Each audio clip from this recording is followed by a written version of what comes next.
Chapter 42. Brienne. This is an evil dream, she thought. But if she were dreaming, why did it hurt so much?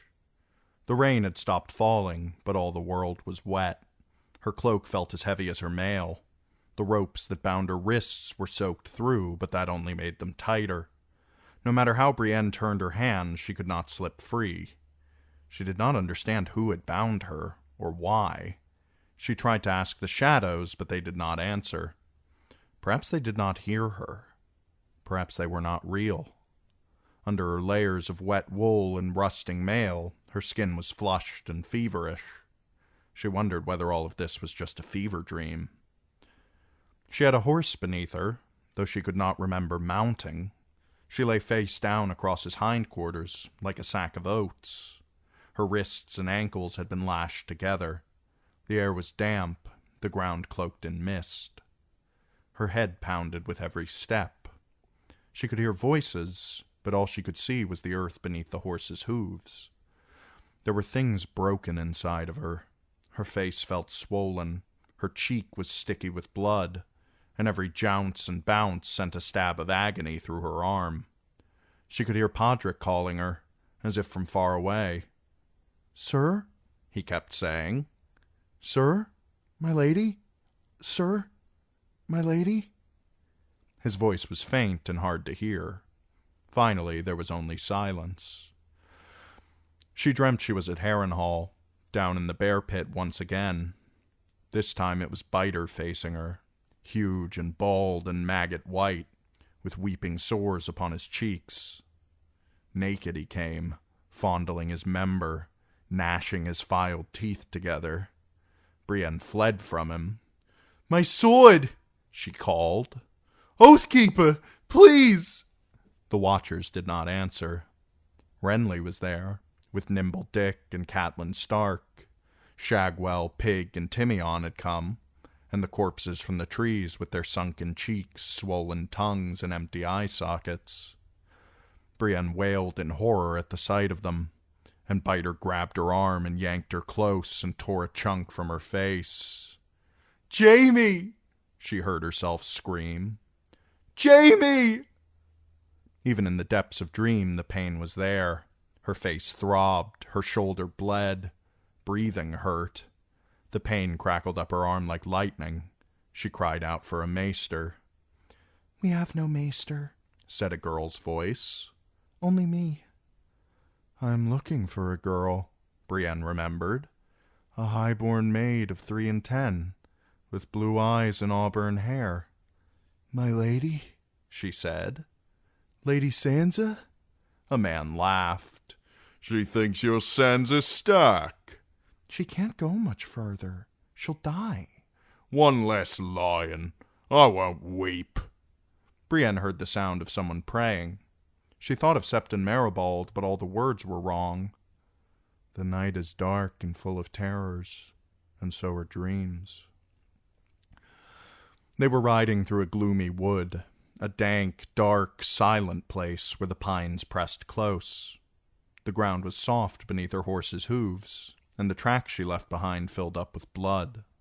Beside her rode Lord Renly, Dick Crabb, and Vargo Hoat. Blood ran from Renly's throat. The goat's torn ear oozed pus. "Where we going?" Brienne asked. "Where you taking me?" None of them would answer. How can they answer? All of them are dead. Did that mean that she was dead as well? Lord Renly was ahead of her, her sweet, smiling king. He was leading her horse through the trees. Brienne called out to tell him how much she loved him, but when he turned to scowl at her, she saw that he was not Renly after all. Renly never scowled. "He always had a smile for me," she thought. "Except... cold," her king said, puzzled, and a shadow moved without a man to cast it, and her sweet lord's blood came washing through the green steel of his gorget to drench her hands. He had been a warm man, but his blood was cold as ice. "This is not real," she told herself. "This is another bad dream, and soon I'll wake." Her mount came to a sudden halt. Rough hands seized hold of her. She saw shafts of red afternoon light slanting through the branches of a chestnut tree. A horse rooted amongst the dead leaves after chestnuts, and men moved nearby, talking in quiet voices. 10, 12, maybe more. Brienne did not recognize their faces. She was stretched out on the ground, her back against a tree trunk. "Drink this, milady," said the girl's voice. She lifted a cup to Brienne's lips. The taste was strong and sour. Brienne spat it out. "Water," she gasped. "Please, water." "Water won't help the pain. This will, a little." The girl put the cup to Brienne's lips again. It even hurt to drink. Wine ran down her chin and dribbled on her chest. When the cup was empty, the girl filled it from a skin. Brienne sucked it down until she sputtered. "No more. More. You have a broken arm, and some of your ribs is cracked. 2, maybe 3. "Bite," Brienne said, remembering the weight of him, the way his knee had slammed into her chest. "Aye, a real monster, that one." It all came back to her, lightning above and mud below, the rain pinging softly against the dark steel of the hound's helm, the terrible strength in Biter's hands. Suddenly she could not stand being bound. She tried to wrench free of her ropes, but all that did was chafe her worse. Her wrists were tied too tightly. There was dried blood on the hemp. "Is he dead?" she trembled. "Biter, is he dead?" She remembered his teeth tearing into the flesh of her face. The thought that he might still be out there somewhere, breathing, made Brienne want to scream. "He's dead. Gendry shoved a spear point through the back of his neck. Drink, milady, or I'll pour it down your throat." She drank. "I am looking for a girl," she said, between swallows. She almost said my sister. "A highborn maid of 3 and 10. She has blue eyes and auburn hair. I'm not her." No. Brienne could see that. The girl was thin to the point of looking starved. She wore her brown hair in a braid, and her eyes were older than her years. Brown hair, brown eyes, plain. Willow, 6 years older. "You're the sister, the innkeep." "I might be." The girl squinted. "What if I am?" "Do you have a name?" Brienne asked. Her stomach gurgled. She was afraid that she might retch. "Heddle, same as Willow. Jane Heddle." "Jane, untie my hands, please. Have pity. The ropes are chafing my wrists. I'm bleeding." "It's not allowed. You're to stay bound till you stand before milady." Renly stood behind the girl, pushing his black hair out of his eyes. Not Renly. Gendry. "Milady means for you to answer for your crimes." "Milady." The wine was making her head spin. It was hard to think. "Stoneheart, is that who you mean?" Lord Randall had spoken of her, back at Maidenpool. "Lady Stoneheart." "Some call her that. Some call her other things. The Silent Sister, Mother Merciless, the Hangwoman." The Hangwoman.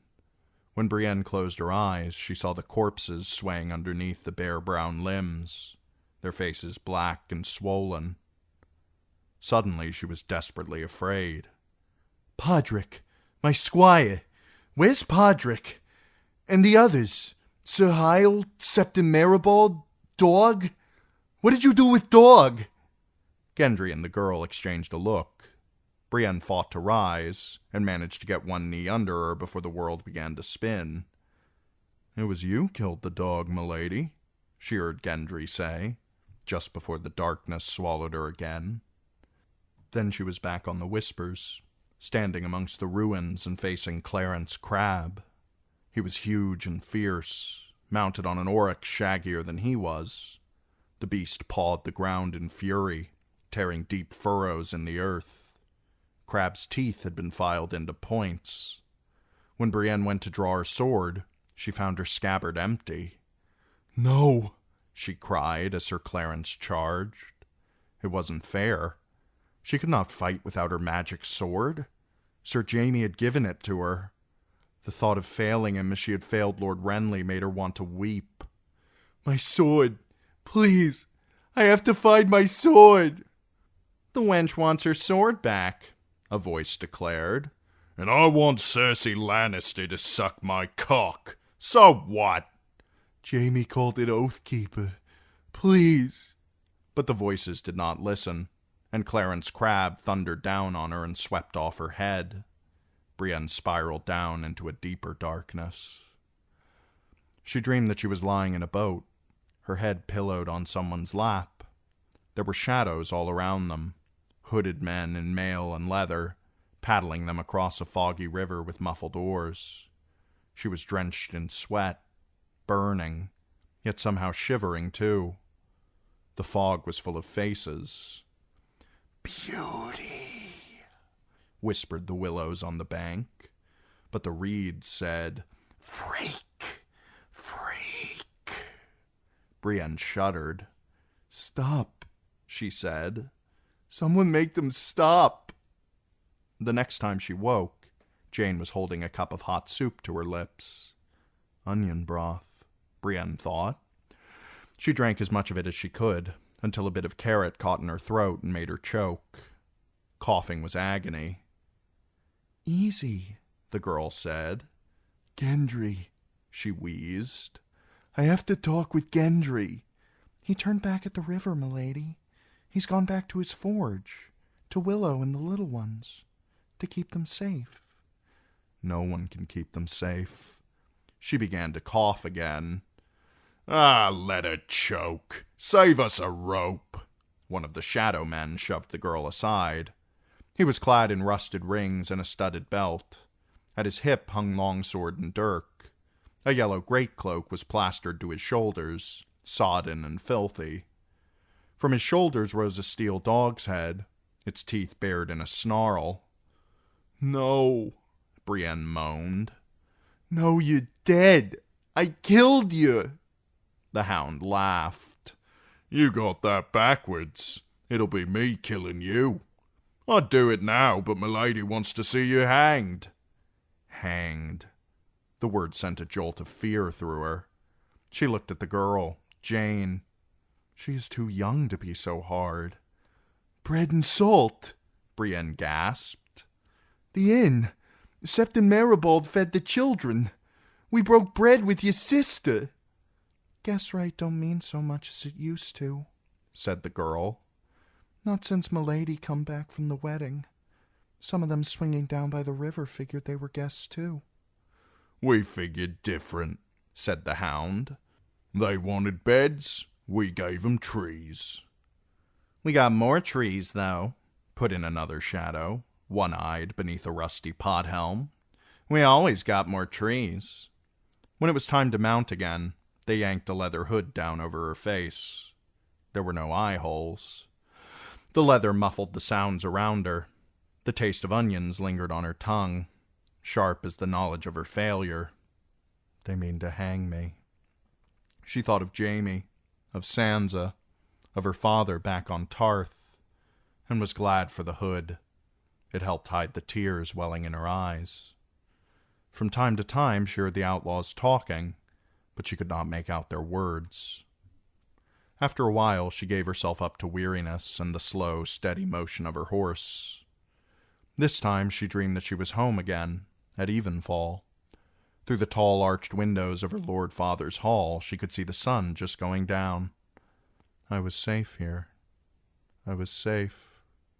She was dressed in silk brocade, a quartered gown of blue and red decorated with golden suns and silver crescent moons.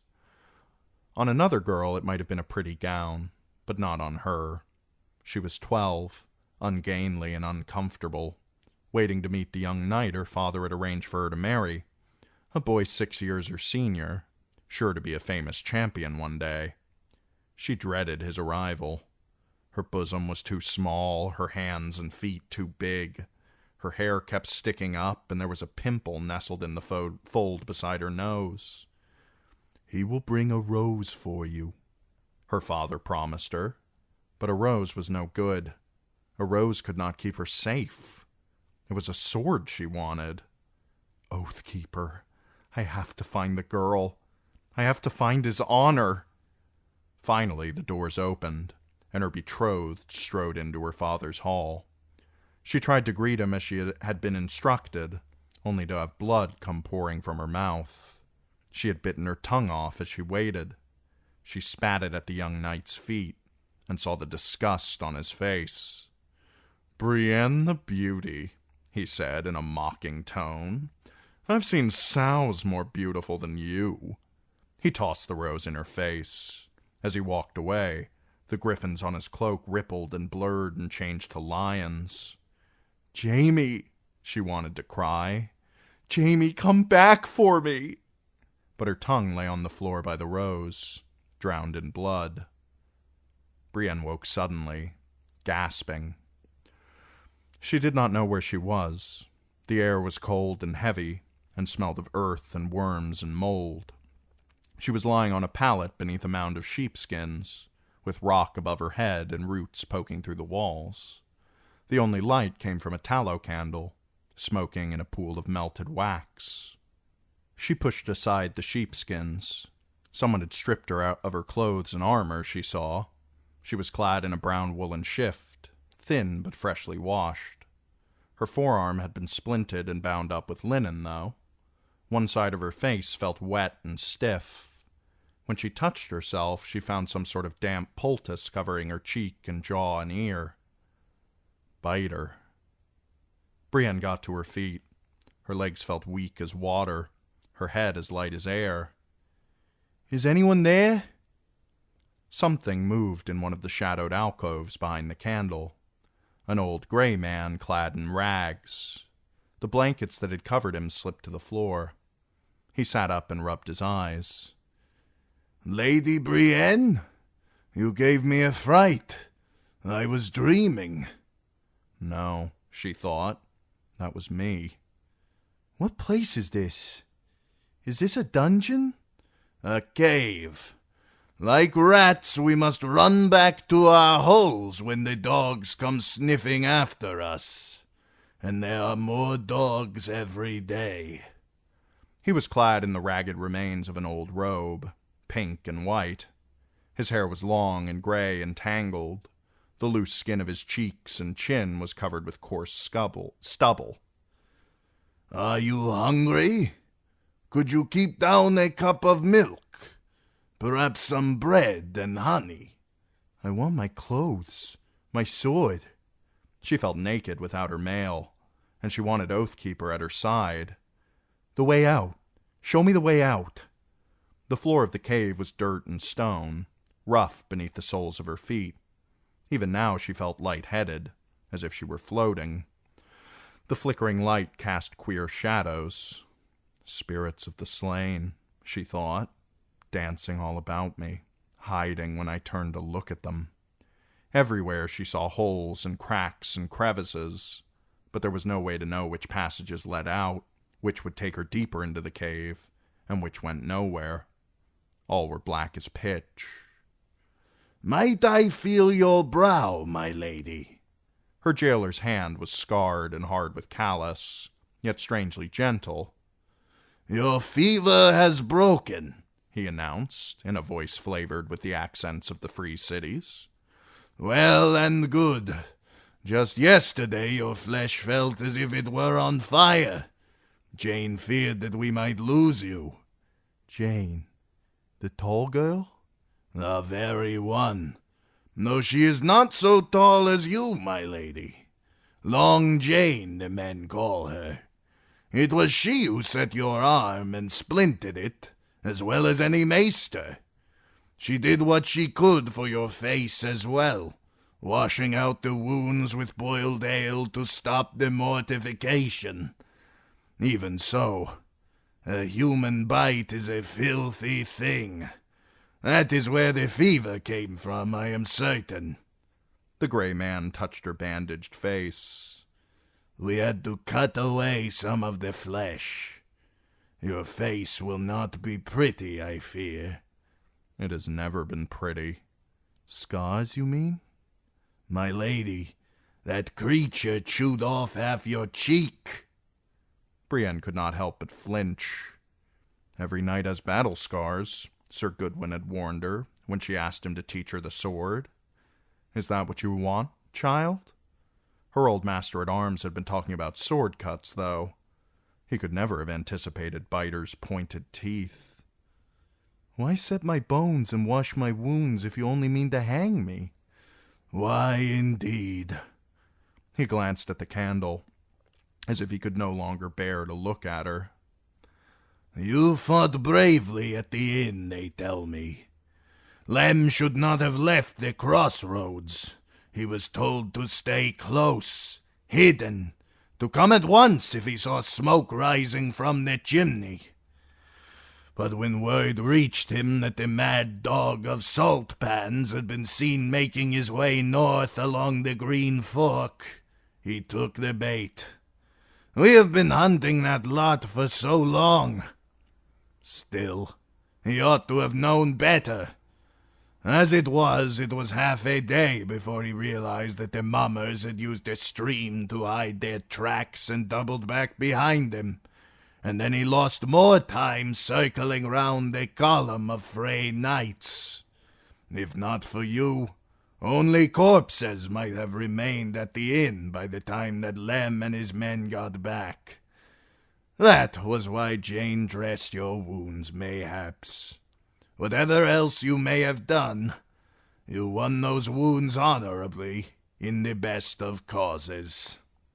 "Whatever else you may have done." "What is it that you think I've done?" she said. "Who are you?" "We were king's men when we began," the man told her. "But king's men must have a king, and we have none. We were brothers too, but now our brotherhood is broken. I do not know who we are, if truth be told, nor where we might be going.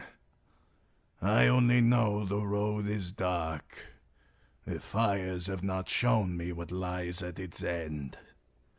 "I know where it ends. I've seen the corpses in the trees." "Fires," Brienne repeated. All at once she understood. "You were the Mirish priest, the Red Wizard." He looked down at his ragged robes and smiled ruefully. "The Pink Pretender, rather. I am Thoros, late of Myr, I. A bad priest and a worse wizard." "You ride with Dundarian, the Lightning Lord." "Lightning comes and goes and then is seen no more. So too with men. Lord Beric's fire has gone out of this world, I fear. A grimmer shadow leads us in his place." "The Hound?"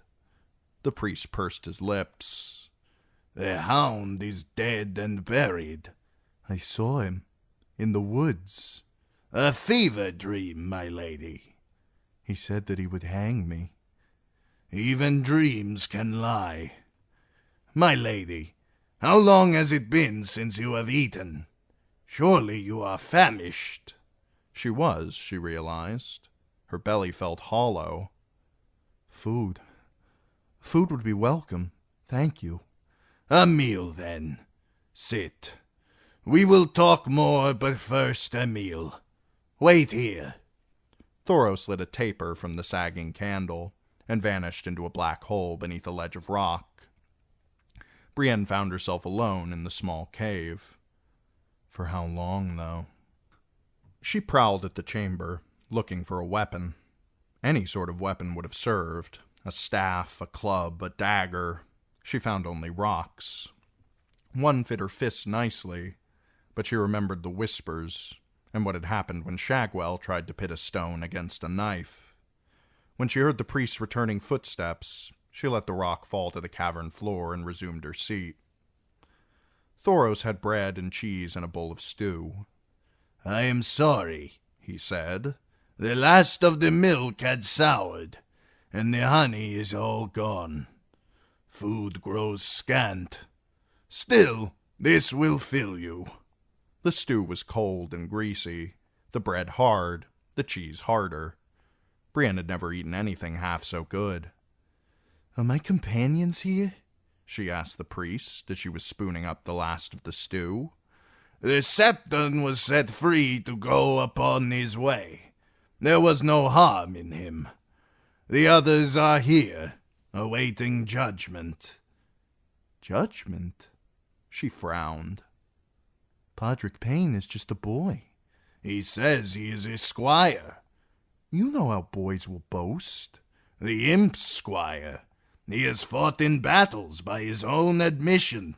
He is even killed to hear him tell it." A boy, She said again. have pity. "My lady," Thoros said. "I do not doubt that kindness and mercy and forgiveness can still be found somewhere in these 7 kingdoms. But do not look for them here. This is a cave, not a temple. When men must live like rats in the dark beneath the earth, they soon run out of pity, as they do of milk and honey." And justice? Can that be found in caves? "Justice. Thoros smiled wanly. I remember justice.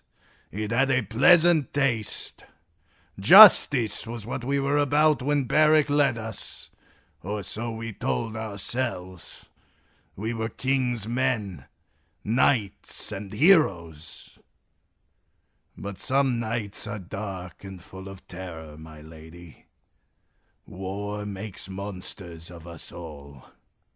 Are you saying that you are monsters? "I am saying we are human. You are not the only one with wounds, Lady Brienne. Some of my brothers were good men when this began. Some were less good, shall we say? Though there are those who say it does not matter how a man begins, but only how he ends. I suppose it is the same for women." The priest got to his feet.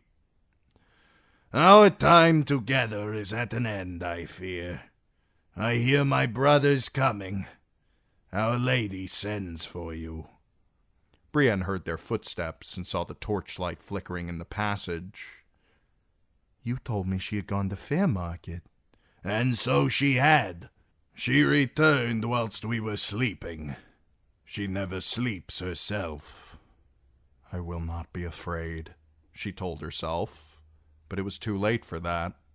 I will not let them see my fear, she promised herself instead. There were 4 of them, hard men with haggard faces, clad in mail and scale and leather. She recognized one of them, the man with one eye, from her dreams. The biggest of the 4 wore a stained and tattered yellow cloak. "Enjoy the food?" he asked. "I hope so. It's the last food you're ever like to eat." He was brown-haired, bearded, brawny, with a broken nose that had healed badly. I know this man, Brienne thought. You were the Hound. He grinned. His teeth were awful, crooked and streaked brown with rot. "I suppose I am, seeing as how my lady went and killed the last one." He turned his head and spat. She remembered lightning flashing, the mud beneath her feet. It was Roig I killed. He took the helm from Clegane's grave, and you stole it off his corpse. "I didn't hear him objecting." Thoros sucked in his breath in dismay. "Is this true? A dead man's helm? Have we fallen that low?" The big man scowled at him. "It's good steel." "There is nothing good about that helm, nor the men who wore it," said the Red Priest. "Sandor Clegane was a man in torment, and Roig a beast in human skin." "I'm not them." "Then why show the world their face, savage, snarling, twisted? Is that who you would be, Lem? The sight of it will make my foes afraid. The sight of it makes me afraid. Close your eyes, then. The man in the yellow cloak made a sharp gesture. Bring the whore. Brienne did not resist. There were 4 of them, and she was weak and wounded, naked beneath the woolen shift. She had to bend her neck to keep from hitting her head as they marched her through the twisting passage. The way ahead rose sharply, turning twice before emerging in a much larger cavern full of outlaws. A fire pit had been dug into the center of the floor, and the air was blue with smoke. Men clustered near the flames, warming themselves against the chill of the cave. Others stood along the walls or sat cross-legged on straw pallets. There were women, too, and even a few children peering out from behind their mothers' skirts. The one face Brienne knew belonged to Long Jane Heddle. A trestle table had been set up across the cave, in a cleft in the rock. Behind it sat a woman all in gray, cloaked and hooded. In her hands was a crown, a bronze circlet ringed by iron swords. She was studying it, her fingers stroking the blades as if to test their sharpness. Her eyes glimmered under her hood. Gray was the color of the Silent Sisters, the handmaidens of the stranger. Brienne felt a shiver climb her spine. Stoneheart. "Milady," said the big man. "Here she is." "Aye," nodded the one-eyed man. "The Kingslayer's whore." She flinched. Why would you call me that? "If I had a silver stag for every time you said his name, I'd be as rich as your friends the Lannisters." That was only... You do not understand. "Don't we, though?" The big man laughed. "I think we might. There's a stink of lying about you, lady." That's not so. Another of the outlaws stepped forward, a younger man in a greasy sheepskin jerkin. In his hand was Oathkeeper. "This says it is." His voice was frosted with the accents of the North. He slid the sword from its scabbard and placed it in front of Lady Stoneheart. In the light from the fire pit, the red and black ripples in the blade almost seemed to move.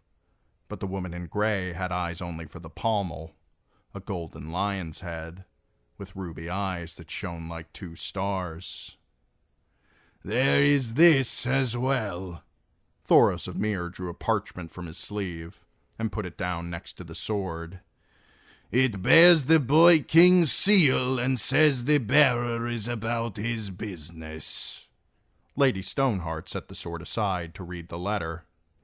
The sword was given me for a good purpose, said Brienne. Sir Jaime swore an oath to Catelyn Stark. "Before his friends cut a throat for her, that must have been," said the big man in the yellow cloak. "We all know about the Kingslayer and his oaths." It is no good, Brienne realized. No words of mine will sway them. She plunged ahead despite that. He promised Lady Catelyn her daughters, but by the time we reached King's Landing they were gone. Jaime sent me out to seek the Lady Sansa. And if you had found the girl, asked the young Northman, what were you to do with her? Protect her. Take her somewhere safe. The big man laughed. "Where's that? Cersei's dungeon?" No. "Deny it all you want. That sword says you're a liar. Are we supposed to believe the Lannisters are handing out gold and ruby swords to foes? That the Kingslayer meant for you to hide the girl from his own twin? I suppose the paper with the boy king's seal was just in case you needed to wipe your arse. And then there's the company you keep." The big man turned and beckoned. The ranks of outlaws parted, and 2 more captives were brought forth. "The boy was the imp's own squire, milady," he said to Lady Stoneheart. "T'other is one of Randall Bloody Tarley's bloody household knights." Hyle Hunt had been beaten so badly that his face was swollen almost beyond recognition. He stumbled as they shoved him, and almost fell. Podrick caught him by the arm. Sir, the boy said miserably when he saw Brienne. My lady, sorry. You have nothing to be sorry for. Brienne turned to Lady Stoneheart. Whatever treachery you think I may have done, my lady, Podrick and Sir Hyle were no part of it. They're lions, said the one-eyed man. That's enough. I say they hanged. Tarley's hanged a score of hours. Past time we strung up some of his. Sir Hyle gave Brienne a faint smile. My lady, he said, you should have wed me when I made my offer. Now I fear you're doomed to die a maid, and me a poor man. Let them go, Brienne pleaded. The woman in gray gave no answer.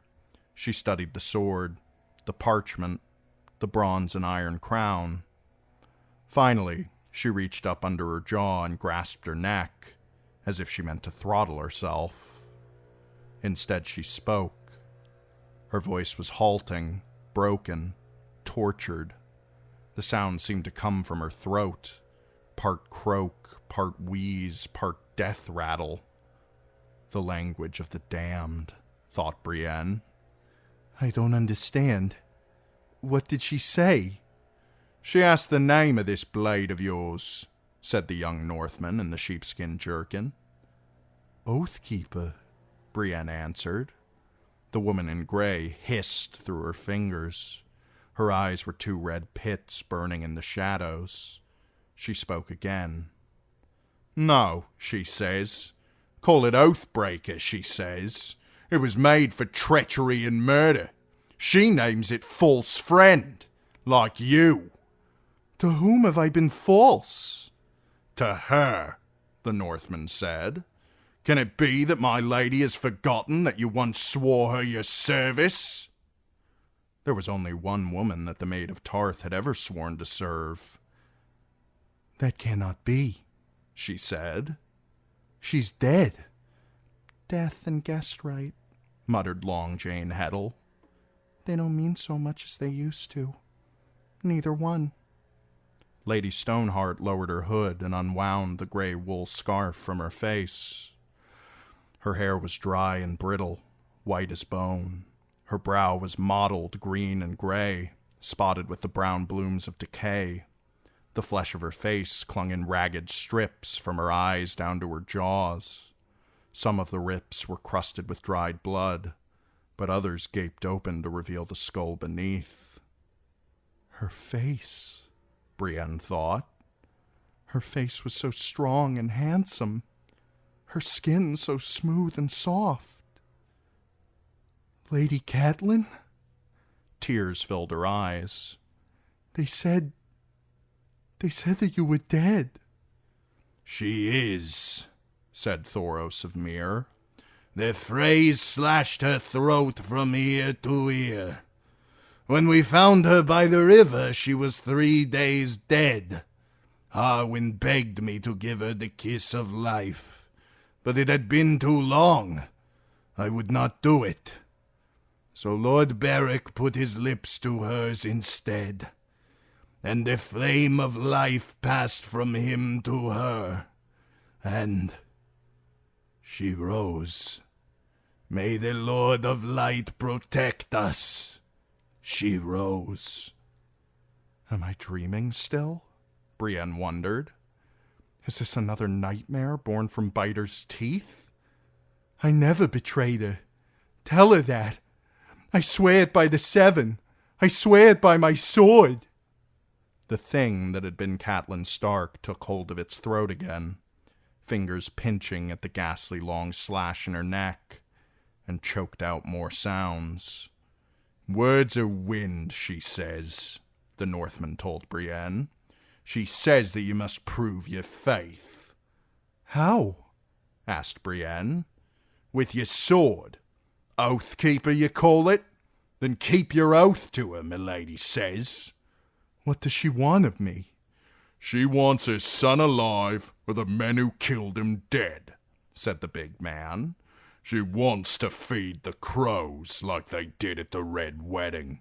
Freys and Bolton's eye. We'll give her those, as many as she likes. All she asks from you is Jaime Lannister. Jaime. The name was a knife, twisting in her belly. Lady Catelyn, you do not understand. Jamie, he saved me from being raped when the bloody mummers took us, and later he came back for me. He leapt into the bear pit empty-handed. I swear to you he is not the man he was. He sent me after Sansa to keep her safe. He could not have had a part in the Red Wedding. Lady Catelyn's fingers dug deep into her throat, and the words came rattling out, choked and broken, a stream as cold as ice. The Northman said, "She says that you must choose. Take the sword and slay the Kingslayer, or be hanged for a betrayer. The sword or the noose, she says. Choose, she says. Choose." Brienne remembered her dream, waiting in her father's hall for the boy she was to marry. In the dream she had bitten off her tongue. My mouth was full of blood. She took a ragged breath and said, "I will not make that choice." There was a long silence. Then Lady Stoneheart spoke again. This time, Brienne understood her words. There were only two. "Hang them," she croaked. "As you command, milady," said the big man.